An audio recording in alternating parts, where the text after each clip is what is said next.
Várias categorias dos seres humanos daquela época: aleijado, cego, mulheres grávidas, parturiente, mulheres com menino no colo, gente de todo jeito, e acorriam ao encontro do Senhor, e ao encontrar-se com o Senhor, encontravam aí a paz, o abrigo, o auxílio, a acolhida.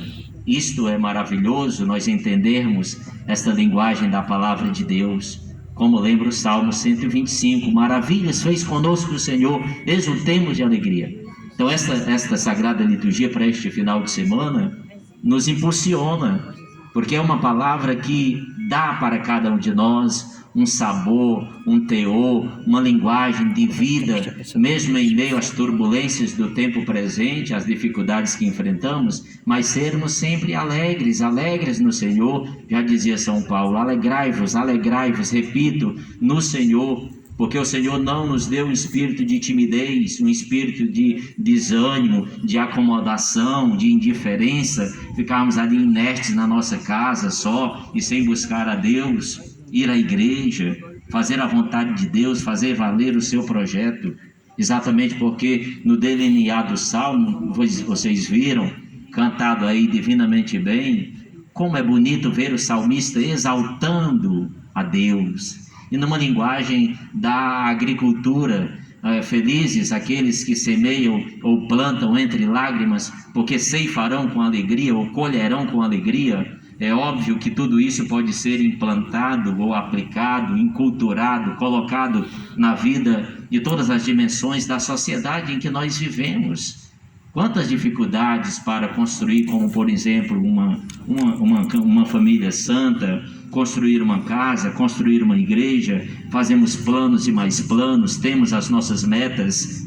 Os concurseiros, por exemplo, passam o tempo todo estudando, desafios, lágrimas, labutas, trabalham incansavelmente, mas depois de concluída aquela missão, aquela tarefa, a alegria de um bom resultado, de uma experiência exitosa, de um encaminhamento bem sucedido, aí vem a alegria.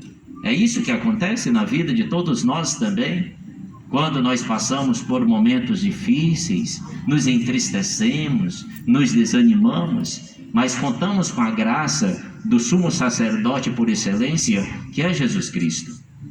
Eis a razão pela qual nós vimos aqui, para beber da fonte da misericórdia do Senhor. O Senhor Jesus é o sumo sacerdote, diferente de todos os outros sacerdotes. A carta aos Hebreus, nesse capítulo 3, lembra 3 características do sumo sacerdote. Era tirado do meio do povo, colocado a serviço do povo. Primeira. Depois ele é um homem de misericórdia e de compaixão. Ele deve ter compaixão. E isso é sério. E é bom nós entendermos. Vocês ficam tão bem, né, quando procura o padre trata bem, com carinho, quando o sacerdote acolhe as suas misérias, como por exemplo no sacramento da penitência. Como é bom buscar alguém que nos escuta. O padre é este fio, é essa mediação, é essa ponte, é esse instrumento que leva até o interlocutor, que são vocês, a palavra de vida e de salvação, de cura, de libertação, que é a palavra do Senhor. E o terceiro elemento, a terceira característica do sumo sacerdote, oferece sacrifício em prol dos pecados do povo e dos seus pecados também, porque ele próprio está cheio de fraqueza, de miséria. E nós sabemos disso. Nós não somos anjos nem demônios, mas vivemos todo dia segundo a graça de Deus, buscando a possibilidade incansável da salvação e da santificação. Eis a nossa vida. Jesus era diferente. A nenhum outro, diz aí a carta aos Hebreus. O Pai foi quem falou, foi Deus quem falou: tu és o meu filho, eu hoje te gerei. Tu és sacerdote eternamente, segundo a lei do rei Melquisedeque. Para dizer que o sacerdócio do Cristo é diferente do nosso, porque ele viveu tudo isso, exceto o pecado. Viveu em tudo a obediência e a fidelidade a Deus Pai, mas não pecou. Sofreu, chorou, comeu, foi festa, viveu incansavelmente todas as relações interpessoais com as pessoas, pobres ou ricos. pessoas de todo jeito, como vimos no Santo Evangelho, o encontro do Senhor com um cego chamado Bartimeu, cego e mendigo, duas características da exclusão social, de alguém que era excluído, era colocado na sarjeta, na miserabilidade da vida, na periferia da vida, não fazia parte do convívio social, não enxergava. Aqueles que enxergavam interrompiam, impediam, procuravam atrapalhar a semeadura da palavra do Senhor, que é palavra de vida. Aqueles que tinham uma visão sadia. Este cego não enxergava na ótica humana ou corpórea, por assim dizer, mas ele tinha a visão da fé. Ele tinha a visão da espiritualidade, do desejo, da busca constante de ver Deus. E é isto que é importante, é fundamental na vida de todos nós. Às vezes temos um corpo maravilhoso, sarado, bonito, temos tantas razões para nos alegrar. Contudo, com todos esses membros importantes, templos do Senhor, às vezes não percebemos ou não contribuímos para esse grito de esperança e fé que deve ser dito como jaculatória todo dia, clamando a Deus que tenha clemência de nós, dos nossos pecados, das nossas misérias. O Bartimeu gritava: Senhor Nazareno, Jesus Nazareno, filho de Davi, tem piedade de mim.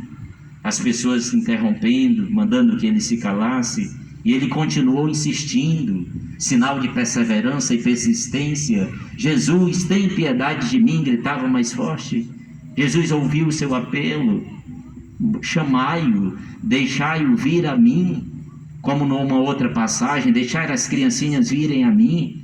Quando os discípulos as impediam, deixai vir a mim, porque o reino de Deus é para aqueles que se parecem com crianças, na humildade, na pequenez e reconhecendo a grandeza de Deus. Deixa vir a mim.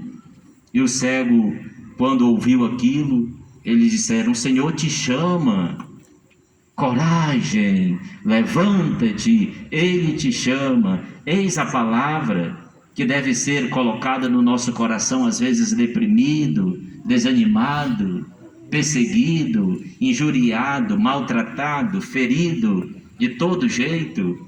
Daí nós abaixamos a cabeça, choramos, sofremos, mas essa palavra de Jesus é uma palavra encantadora, é uma palavra entusiasta. Coragem, levanta-te, Ele te chama. O cego e mendigo deu um pulo, saltou de alegria, deixou o manto, era a única coisa que ele tinha, deixou o manto. Deixar o manto significa renunciar a algo para correr ao encontro do Mestre. O que é que nós temos deixado ou renunciado também para correr ao encontro do Senhor?